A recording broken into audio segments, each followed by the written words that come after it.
Such an awesome bunch, man. Y'all really, really are. I love y'all, man. Y'all are cool. Y'all You see why I haven't gotten certified yet? Because I was afraid that I was going to lose them. So that's why. Keep doing this. But for those who are like really not able to meet the deadline, you can just join in on any future group coaching. You're never locked out. So, thank you. Yeah. And I want to thank you so much, girl. Oh, thank you. Thank you. Phenomenal through this whole process. I'm about to cry for real, so I'm gonna be quiet. No, you're gonna make me cry. I love you. I love you. And then I'll be crying. We're all gonna be crying. So oh, thank you so much. Here I was just yeah, you making me I want to put it out there, so I want to thank you. Oh, that's really nice. Thank you. No, I need to turn my camera off for a second. I'll be right back. But I'm really I'm excited. I'm going to get this done. I've been utilizing everything I'm learning.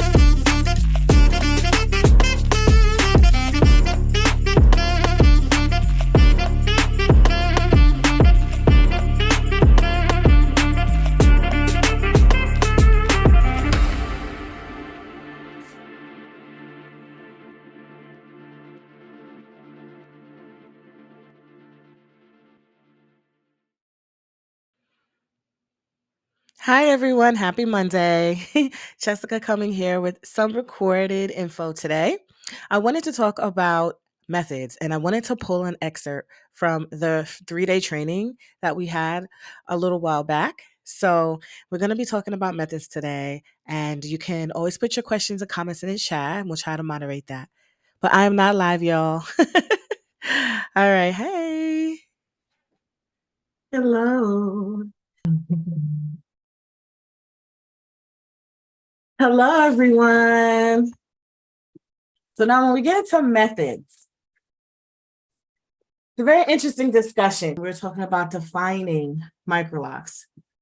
And as far as historical receipts go, when I was branding Microlocs, I was creating a foundation and standards.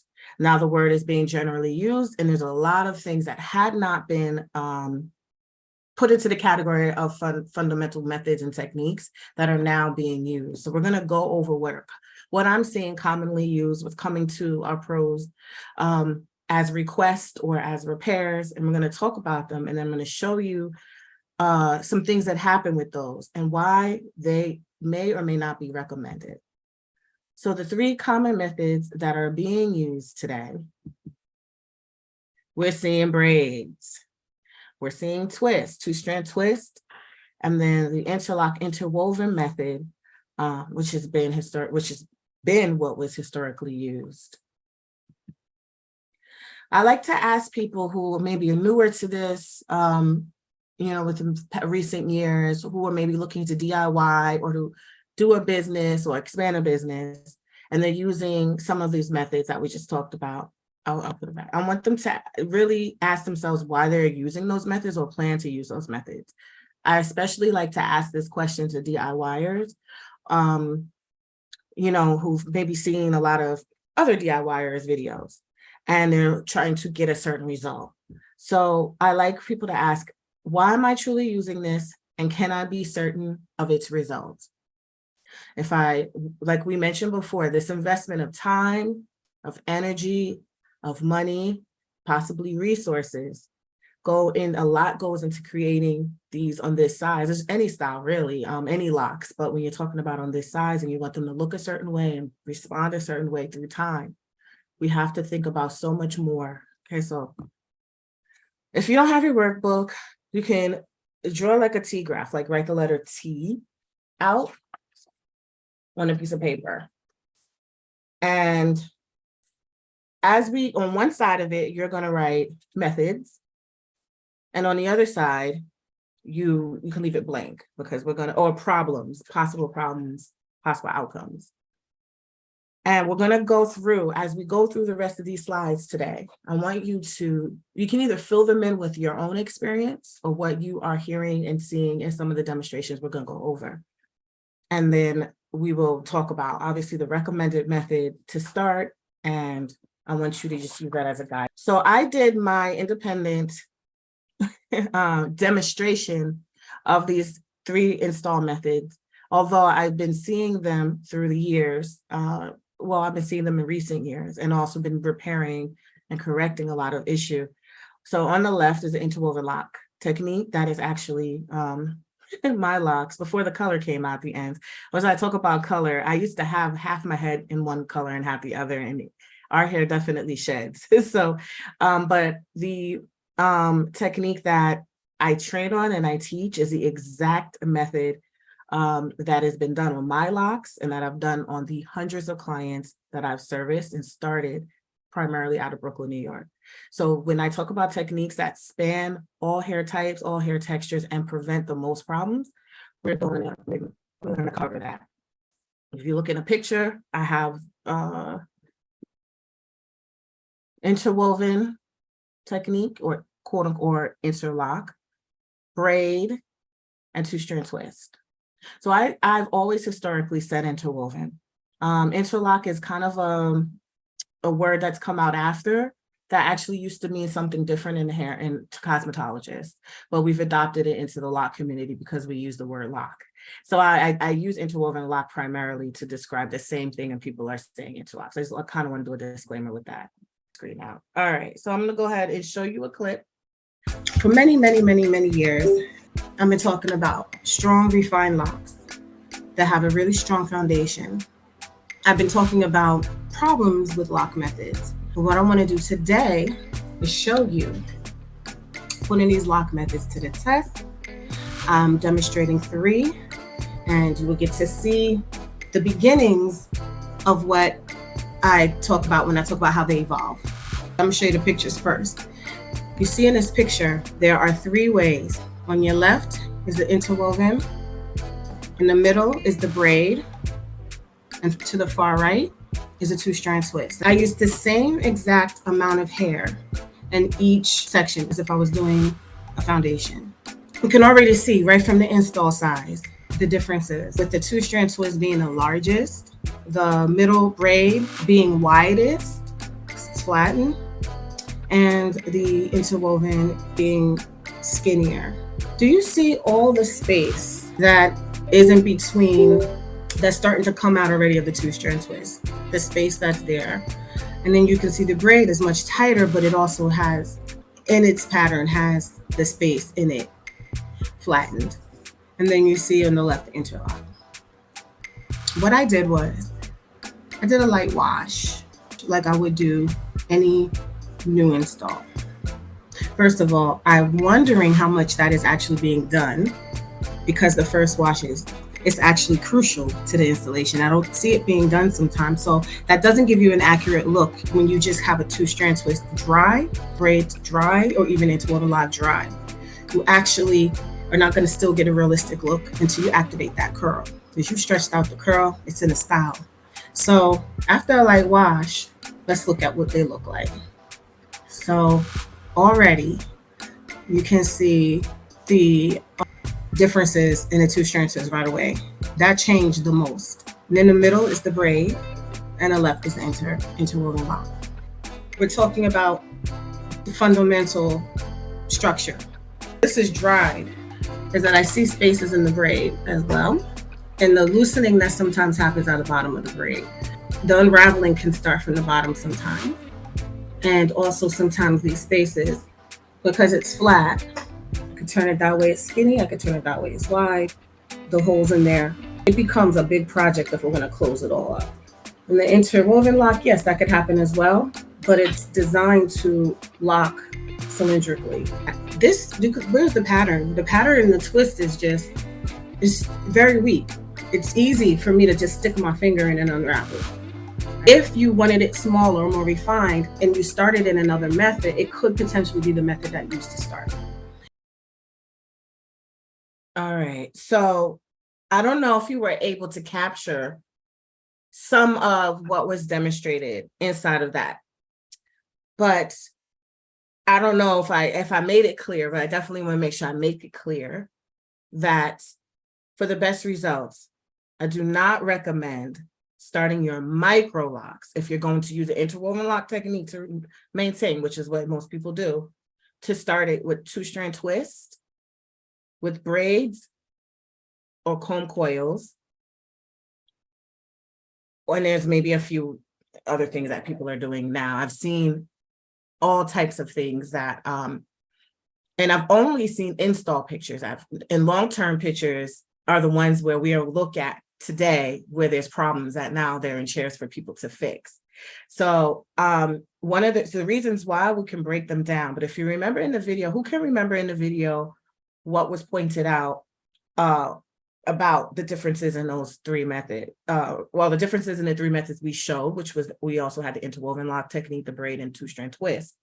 But I put comb coils on here because there's some people also that will have small coils, but then they'll desire to have them be really long and strong. And there are some reasons. One of the main things we were talking about is strength.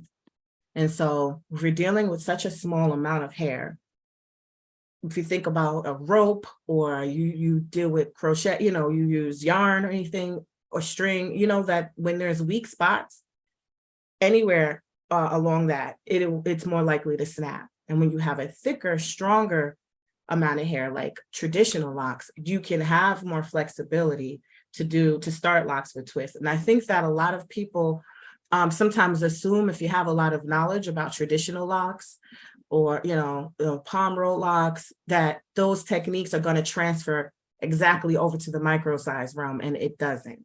And it doesn't translate the same way. There's so much more to pay attention to, even in how our locks evolve. Second reason why that's a problem is because if you're doing an interlocking technique and you have inconsistencies on that lock, big fat hardened ends and skinny bases of hair, it is very likely, especially when people are being super, I call them Speedy Gonzalez, they're moving quickly, and they're ripping out hair at the base, or it's very hard to pull it through, or they cannot retighten it all the way, because we're not just palm rolling traditional lock. And now, that lock, the entire lock has to go through that base multiple times and multiple angles. So the smoother and tighter and neater your lock is, the smoother it goes through, the more efficient it goes through, the less damage and breakage you have. I know that firsthand, are people who've have been in pain because they've had people trying to rip and force these really bulky ends through. So that's something that there's so many multiple reasons why. But if you also notice with the braids, now, braids are interesting. They may be a little bit more stronger than 2-strand twists or coils, but they tend to be able to unravel at the bottom. They tend to be able, they have more of an ability to unravel. They also will not lock cylindrically for a long time. You will have braids hanging off of interlock base. The hairs cross over differently. They're not designed to create a barrel, a cylinder. When you see someone with neat, or you can just look at even at this tiny fine size, there's still barrels that go right along with the curl pattern of my hair and everyone else's hair. So my hair is 4C, so my curl's smaller. But if I had a larger curl pattern, and it was sized appropriately, and then it would go right into that pattern and still create these cylinders. There's people with so many different hair textures and patterns, and these methods can be used for all of them. But we want to make sure we create that great foundation. And you notice with the twist, you could put a rat tail comb in there and pull it through. People tend to say their hair unravels. It will swell way bigger than the install size. A lot of people's install sizes now look like traditional locks with the tiny base. They're very puffy. And I'm not saying it to judge anyone or make anyone feel bad. I'm just speaking strictly on quality and aesthetics. And so I know that people are here for that kind of information. So some people don't know. So this is why I want to share this information to people that is not, if you're paying a lot of people money to do a twist, I would ask them, why wouldn't they have done it? Do they know how to do it in an interwoven pattern? And then you can manipulate that pattern, that foundation, that solid, you can manipulate that to get the sizing that you want or the fullness that you want. But making a structure like that and intending for it to be micro size, a professional has been doing this for a few years, would know that what you need to get to create the outcome. And if they're doing things like that, then it is basically a statement that they're not fully knowledgeable about this process. And so yeah, I know I could talk about this forever, but let me move through showing y'all some more reasons. So yeah, as I mentioned yesterday, I like talking about this subject. I've been talking about this on YouTube, but when I started talking about Microlocs, and one of the very few people even talking about it. So I knew that when I hopped off, I came back, I was in shock at what I was seeing. There had been an explosion of DIYers and people who maybe had expertise in another segment of locking and thought that this would translate just the same. And I've seen people doing all types of things. I've seen a lot of install pictures, and I haven't seen too many long-term results, except for the ones that come into our chairs to fix. It has been given inconsistent results. The lock quality has been all over the place. And I feel like some things could be better quality with just small changes, but you can see that they kind of were left and then impacted the quality continuously and the strength. And then it created more problems that I feel could have been avoided. People tend to see an install and think that that is how the final result will look. But it takes a professional to say, hey, that looks great right there. That looks great in the picture. That may even look great when you walk out. But now this is locking. This is a permanent. If you want locks for a permanent style, and a lot of people are getting Microlocs for permanent styles, you have to do the things that will get the great permanent results. If you want a temporary style, then everything I say is not going to really hit the same. It's going to be more about you're going to take them out anyway. But I've been seeing a lot of, I started seeing through the years, a lot of these really fat ends, a lot of things that I used to deal with repairing now actually being the final result. And not just saying, oh, aesthetically it looks that way, but I felt like these needed structural repair if you're going to keep interlocking that base. If she's going to palm roll it and that's the look she's going for, it's a different story. Hey y'all, so if you want to get this full 3-day training for $47, go to microlocmastery.com/free-workshop-upgrade, and you will upgrade to VIP, which means that you're going to get the 3 days of the recordings, workbooks, bonus styling class, 30 days free of our Microloc Masters membership community. That's a steal. But you can also share, subscribe. You're watching this on YouTube, subscribe and share. I reshare, share for the love, tag. If you see us on Instagram, it's at microloc.mastery. Facebook is Microloc Mastery. YouTube is Microloc Mastery, but also my main YouTube channel, which is Jessica, CEO, NBHC Microloc Mastery, very long. Just start writing Jessica with the Y and CEO. It should auto-populate. Also, join our Facebook group if you're not already in it, and that's at freemicroloctraining.com/join. Have additional training support with our Microloc Bootcamp Challenge, which you can find updated information and the next dates at microlocbootcamp.com. You can also join, again, the free Facebook group I just gave the link for, and our free webinar, which is freemicroloctraining.com/webinar. All of these resources and more are available at freemicroloctraining.com/info. That's going to take you to all of this links and info. Thank you so much for joining today, and Hope to see you in the Microloc Mastery program. Bye.